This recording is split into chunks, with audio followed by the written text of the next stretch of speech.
Hello, sorry to startle you with the automated voice, but my mic is not in the best shape right now. Please don't mind the voice at the moment. Do you want to do batchet damage with Hildryn? She is one of the warframes that get a lot of shit because she takes time to build and master her. I'm here to tell you her thighs can crush more than your head in between them. Freak. Hildryn is a shield-gating tank warframe.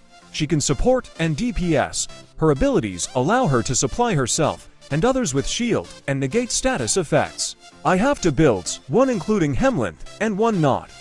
Both these builds are late-game steel path builds. If you want a beginner build, let me know, and I'll cook one up.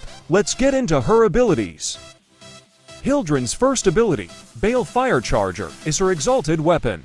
Her exalted weapon is a mini hand cannon that uses your shields as ammo. It comes with the electric element already on it. So we will be using this to make corrosive when we add some toxin.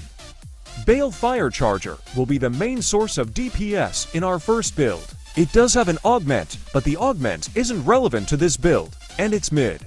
Her second ability, Pillage, takes a percentage of shields and armor from enemies, and gives it back to her as shields. This ability gives her massive over shields. How much armor and shield you take is scaled by ability strength. To fully armor strip enemies you need 328% power strength. This becomes a problem for many because strength mods are taxing on capacity, and they are also limited. This is where Molt Augmented comes in. Transient Fortitude, Blind Rage, and Umbral Intensify would leave you at 298% power strength. Molt Augmented gives an extra 0.24 when you get a kill, stacking up to 250 times, or 60% ability strength. Altogether totaling 358%. This ability also has an augment, Blazing Pillage. This augment, unlike the first, is decently useful. When enemies are affected by her third, Haven, they will burn for a time based on your ability duration. It also restores more shields in one cast. This also allows more room for armor stripping since fire is effective against armor. All right, on to her third ability, Haven, the support ability. Haven supplies teammates with overshields and faster shield regeneration. It also does very small crowd control. There is nothing super special about this ability besides the fact it gives allies shields. It shares an augment with Pillage, Blazing Pillage. This is a subsum slot if you find anything you would like to use. Her fourth ability, Aegis Storm, the DPS ability. Insane crowd control, and with the augment Aegis Gale you become a flying nuke. This ability allows Hildryn to fly and lift enemies off the ground, where they then stay afloat dropping energy orbs until you kill them. That's the support side. Let's talk about the DPS. When Aegis Storm ends, Hildryn violently slams down along with the enemies who were in the air. Aegis Storm drastically drains per enemy held in the air.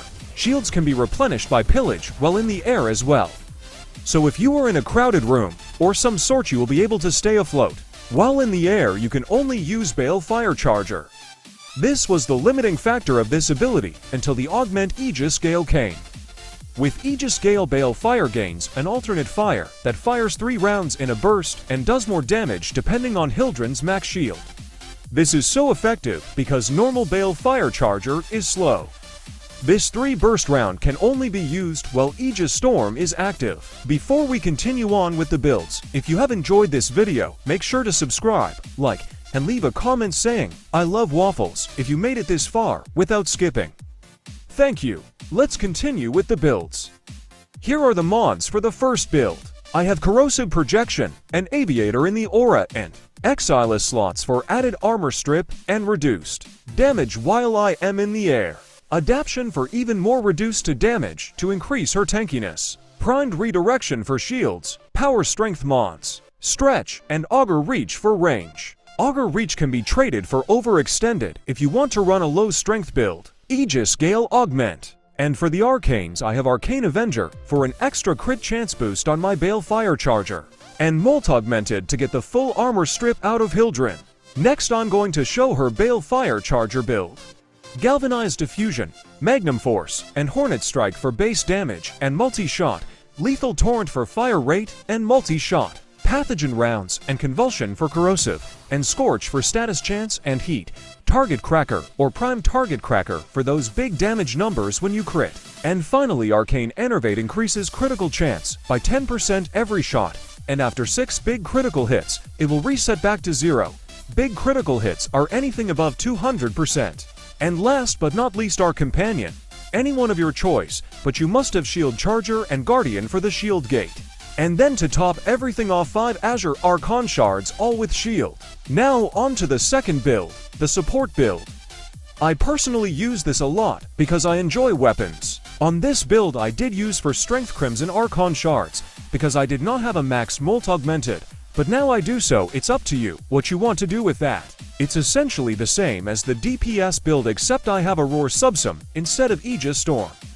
With this much strength, you are able to reach 100% damage buff. I also have more duration for Roar, and I'm using Blazing Pillage for some added crowd control and armor strip.